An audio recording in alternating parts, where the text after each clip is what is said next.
are listening to the Embrace the Mud podcast, where we discuss all things related to healthy, joyful, and life-giving relationships. Why focus on relationships? Because the quality of our intimate partnerships and close connections influences our health, happiness, and longevity more than anything else in our lives.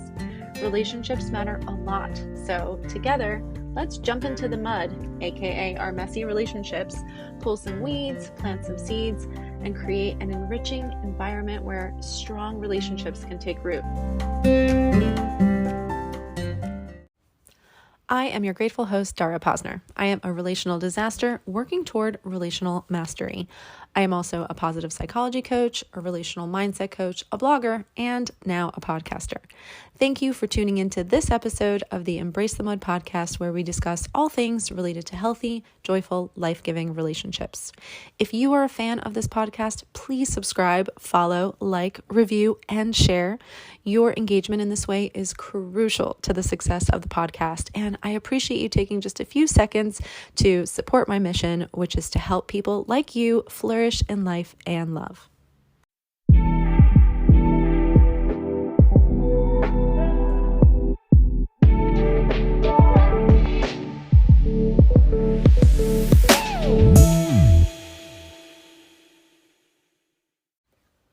Relationships are difficult. Everybody knows that.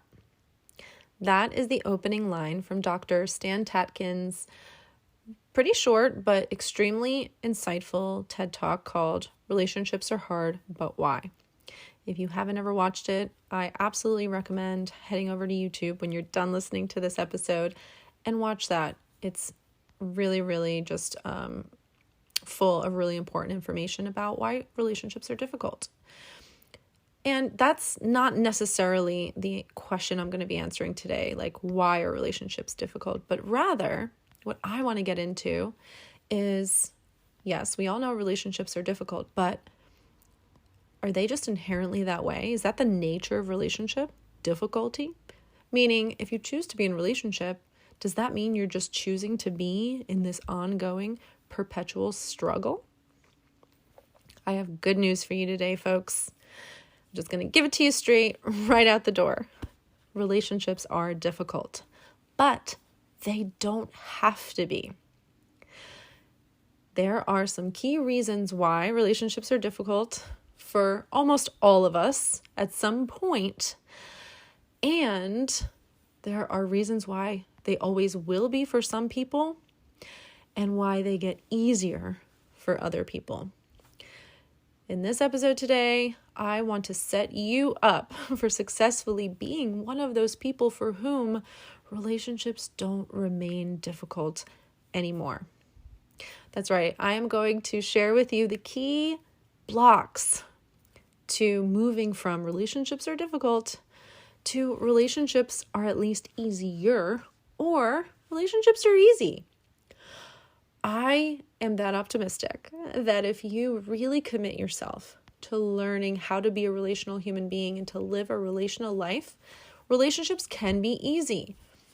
I firmly believe that. I am experiencing that as I learn and grow and integrate and embody the things that I've learned. Relationships are becoming easier and easier and easier. And it's awesome. I'm very, very glad that that is the reality, because relationship is beautiful. Relationship is something so special. And I really want to experience relationship as mostly positive most of the time.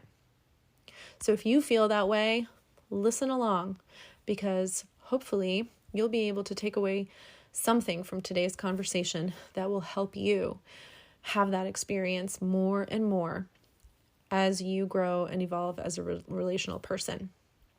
Okay, so what gets in the way? First of all, why are relationships hard for pretty much everybody at first, right? Well, the first reason is because we are not born knowing how to relate to other human beings. We're born and we're difficult, right? Everybody's difficult. We all have our complexities, our idiosyncrasies, our immaturities as we're coming up. that we have to grapple with inside of ourselves and that other people have to grapple with when they're in relationship with us, and vice versa. And so when we're learning to be relational, it can be really difficult. Now that learning process for a lot of us is delayed because what we learn as children, we oftentimes have to unlearn as adults. So we go through years in our upbringings of being in environments where we're not really learning to be relational, sometimes at all. For many of us, we're learning just how to survive and protect ourselves, right? Which is not a relational way of being. It is a survival way of being. And later on, we get into adult relationships, and the things that we learned when we're younger, we're practicing and we're finding, wow, there's a lot of drama. There's a lot of turmoil. There's a lot of discord and disconnection and feelings of loneliness. And we think to ourselves, especially for someone who longs for and craves like a romantic connection, and we finally find one with somebody we adore, and we're just not having a great time. In fact, we're in a lot of pain a lot of the time.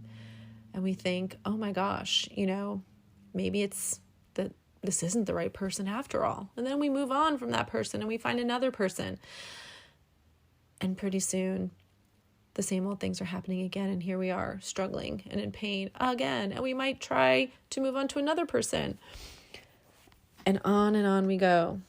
That was my experience. I spent a lot of years moving from relationship to painful relationship to painful relationship, not realizing that there were just things I didn't know and understand that would help me change my experience and finally be able to relate in healthier, calmer, more peaceful, and yes, enjoyable ways. So what was I missing? What wasn't I getting? What wasn't I understanding? Well, the first thing was I wasn't understanding myself.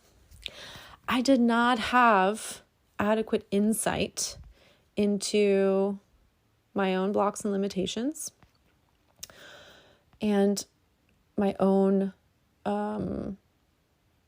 ways of showing up in a relationship that were hindering the chances that I had of like deeply connecting with another person. I didn't understand what that felt like because I'd never experienced it before. And I did not understand what I was doing wrong that was preventing this from happening. So the first thing I had to do was gain insight into myself, to understand my own emotional life better, and to become an excellent manager of my own thoughts and emotions that then would enable me to be in more control of my behavior and to choose behaviors that were going to enable as opposed to disable connection. So there was some learning that I had to do, just about me. Really just starting with self-awareness. The more aware we are of ourselves, our own strengths, our own weaknesses, where we, are doing really well versus where there's some room and opportunity for growth and development. That is the first step. So what precedes that is, first of all, just the awareness that you need to self-reflect and to know how to do that, how to look in the mirror and to be able to really be open to seeing what is there to be seen. It really, really helps when you have a healthy level of self-esteem, because without a healthy level of self-esteem, it's much, much harder to look at yourself and to see what needs to be seen and to work through it, because you have a hard time accepting yourself fully. And acceptance precedes change. Carl Rogers said that the paradox was that he first had to accept himself before he was able to change. And we all need to come to a place in our relationship with ourselves where we can be compassionate, see what's there, accept it fully, and then we're free to change, grow, expand, and evolve. So really working on your self-esteem, if this is an issue for you, would be the starting point. Secondly, insight into our partners gets in the way. I think in previous episodes, I've talked a little bit about, for example, like when we're trying to get our needs met, we will love other people the way that we want to be loved, because we feel like, I'll love them this way and then maybe they'll give that back to me. And we're missing a key factor here in really creating true closeness and intimacy, which is loving people the way they need and want to be loved. And so if we're not paying attention, if we're not trying to learn our partners, and often too, the other thing with this is we come into a relationship and very quickly we think we know people, right? It's like 6 months in and you're like, oh, I know this person. I know everything there is. And we stop being curious. Big mistake, right? First of all, I'm in my 40s now, and I sometimes feel like there's still just so much I can learn about myself. And that's a job that will never be completed. There's always something new that I can learn. And I have to remember that that's true about my partner as well. And as soon as I start thinking that I just know him fully and completely, I'm actually in a danger zone. I have to remind myself that no, there's so much more to this man. And I have to be intentional about trying to search him out and learn new things. So learning, how does he want to be loved? How does he see the world? Being open to just really exploring him continuously for, the entire course of our relationship. So insight into self, insight into our partners, really becoming masters of knowing ourselves so well that we can be excellent managers and masters of our own ways of thinking, our own emotions, and then certainly our own behavior. This is key for making our relationships easier. The second thing is just a lack of education about what makes relationships work. Very few people have the conscious awareness that there's this, whole education that I need here if I want to have a flourishing relational life. I don't just know what to do. I think sometimes we just kind of have this assumption that we're just all going to automatically know how to be married or how to be parents or, how to fulfill certain roles in life. But actually an education, a deliberate education is needed, or we need to go out and learn. And we can do this in various ways. We can take courses or workshops or read books or watch videos. There's lots of different ways of learning what good relationships are made of and how to do them. But it does take the awareness that an education is needed, and it does take intention to go out and actually find the ways in which you want to learn and pursue them and be consistent with it. Why this is so important is because most of us come into relationships with a blueprint of how things should be, right? There's that scary, dangerous word, should. And we try to superimpose this blueprint onto our relationships, right? And make our relationship that we're in and the other person, our blueprint of how a partner should be, kind of fit into that. And when they're not, we're getting upset and angry. And then when it doesn't fit, we're like, oh, well, this just isn't the right relationship for me. And then we go and try to find the one that matches that blueprint. Very oftentimes that blueprint is really flawed. It is not in alignment with reality and how relationships really work. And so we need to certainly inspect our blueprints and see what are the beliefs that I have that are leading to the expectations that I bring to my relationships.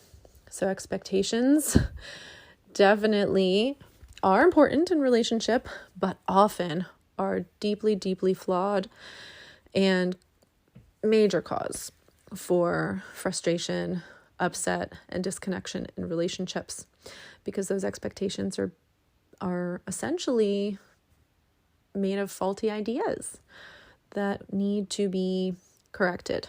So we have to look at our blueprints and update them with proper education so that we can have proper expectations, which will lead to much easier, less painful relationships. And the last one is in alignment with education, but it's more than just intellectual knowledge. It's actually practice of relational skills. There are lots of different skills that we need to be able to develop in order to have an easier time in relationships.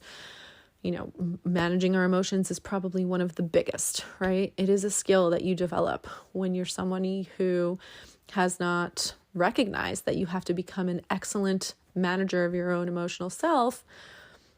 You're not going to put the effort into doing that. And you may stay stuck in a place where you are, maybe very reactive, let's say, which will make relationships much, much harder. Emotional maturity is a huge factor in whether a relationship will be hard or difficult. If one partner in the relationship is emotionally immature, that's going to have a certain level of difficulty. If both people are, there's going to be a much higher level of difficulty because neither of you will be equipped to be able to create an environment in your relationship where you can both grow and flourish and become more mature individuals. So skill is important. Communication skills, self-management skills, mindset thinking skills. There's lots of room for growth and development when it comes to relational skill, and you have to be deliberate about it. So those are the 3 things that I want to leave with you because they're probably the most profound things that if you can be very deliberate about them and decide for yourself, how am I going to enhance my ability in these different areas of really understanding and knowing myself, really understanding and knowing my partner, becoming an excellent steward of my own emotional life and my own thought processes and so on in the way that I behave and act. And then how am I going to educate myself on how relationships work? I can hire a coach. I can go to a counselor. I can read some books. I can take some courses online. There are some wonderful relationship courses for couples and individuals. You can attend a workshop, go to a retreat. There's just so many options, but everyone who wants to have easier and flourishing relationships needs to be doing some kind of learning. It's just a fact of the matter. Otherwise, you can still have relationships that will just be harder. And unnecessarily so. And then develop your skills, develop your relational skills. Learn to speak effectively. Learn to be an amazing listener. Understand your own emotional world and how to manage it so that you can be responsive in your relationships rather than reactive. Learn how to co-regulate in the relationship when your, partner, for instance, is experiencing a high level of upset. You can become skilled at helping them regulate their own nervous system. You can become a good bargainer in your relationship, another skill that is so unfortunately uncommon, I would say, for most couples, but so powerful as opposed to, the very common idea of compromise, right? I'm not a huge fan of compromise. I just think there's something better. And if you learn how to bargain, then you have to compromise a lot less in your relationship and you can actually both have a lot more of what you want and what makes you happy. And there's a list of other skills too, and maybe I'll do a whole episode on just relational skills. But those are the things that if you really, really commit yourself to them and are deliberate about them, your relationships will become easier, maybe even be pretty easy most of the time. And that is an option for you. And that is really what I wanted to communicate to you today.